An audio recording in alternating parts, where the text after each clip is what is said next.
စိတ်ကြီးတဲ့သူဟာတတိကြီးဖို့လိုတယ်စိတ်ကြီးပြီးတော့တတိကသေးရင်စိတ်လိုက်မှန်ပါလုံမိတတ်တယ်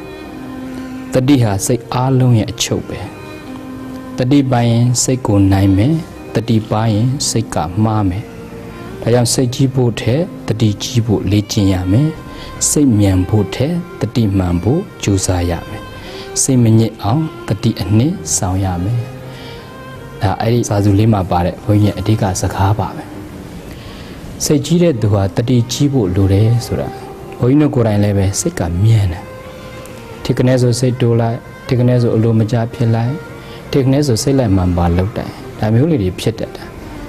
အဲ့စိတ်ဆိုးတာစိတ်တိုးတာစိတ်အလိုမကျဖြစ်တာစိတ်ကြီးတာအလုံးဟာဒေါသရဲ့သဘောတွေပဲဒေါသကမြတ်စွာဘုရားရှင်ကိုရောမြတ်ကြီးကဒေါသောအဋ္ဌာနာစာနာတိဒေါသဖြစ်ရင်အကြောင်းအကျိုးအကောင်းအဆိုးကိုမသိတော့ဘူးဒါကြောင့်ဒေါသသမားအခန်းနဲ့တူ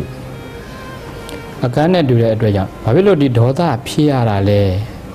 ဒေါသဆိုတာဖြစ်เสียအကြောင်းရှိလို့အာယုံရှိလို့ဒေါသဖြစ်လာတာအဲ့တော့ဒေါသဖြစ်เสียက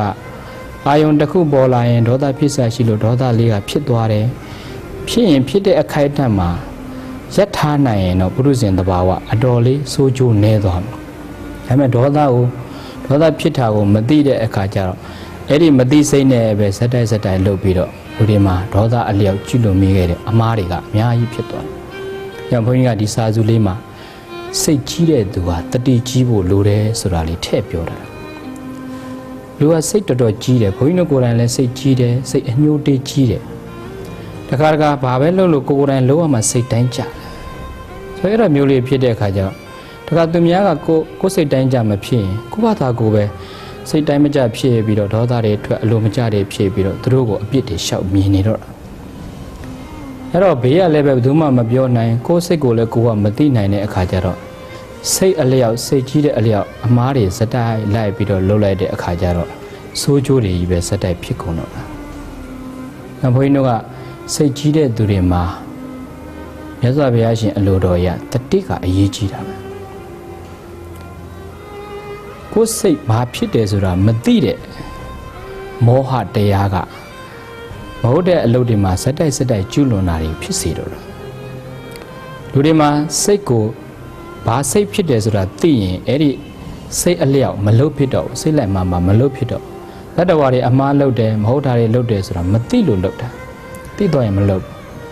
တတိဆိုတာကအဲ့ဒီမသိစိတ်ကိုသိတော့အောင်သူက control လုပ်ပေးတာထိန်းချုပ်ပေးတာ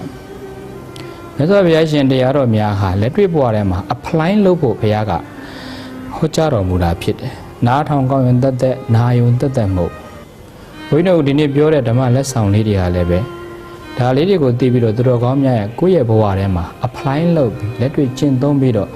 နေထိုင်ကြမယ်ဆိုရင်အထက်အလျောက်မြတ်စွာဘုရားရှင်တရားတော်နဲ့ဘဝကိုငြိမ်းအေးမှုရစေသွားမှာအမှန်ပဲ။စိတ်ကြီးပြီးတော့တတိမကြီးဘူးတတိမရှိဘူးဆိုရင်စိတ်လိုက်မှန်ပါတယ်အကုန်လုံးရှောက်ပြီးတော့လှုပ်ဖြစ်တယ်တခါကျတော့လူတွေမှာဘာဖြစ်လို့ဒေါသထွက်ရတာလဲဘာဖြစ်လို့စိတ်လိုက်မှန်ပါလှုပ်ဖြစ်ရတာလဲဘာဖြစ်လို့စိတ်ဆိုးစိတ်တူဖြစ်ရတာလဲဆိုတော့သူကတခြားအာယုန်တွေကြောင့်လို့ပြောလို့ရဘယ်သူကြောင့်ဘဝကြောင့်လို့လူတွေကအဲ့လိုထင်တာအမှန်ကတော့ကိုယ်တဏ္ဍာမှာရှိနေတဲ့ကိုယ်ဒေါသကြောင့်ဖြစ်တာကိုဒေါသကြောင့်ဖြစ်တာအပူဆိုတာတကယ်တမ်းကျသူများပေးလို့ပူတာမဟုတ်ကိုကယူလို့ပူတာကိုကခံစားလို့ဖြစ်တာကိုကမယူရင်ကိုကမခံစားရင်အပူဆိုတာမရအဲ့တော့ကိုအပူကိုအသိလေးနဲ့ညှိပြီးတော့နေမယ်ဆိုရင်အပူတတ်တာ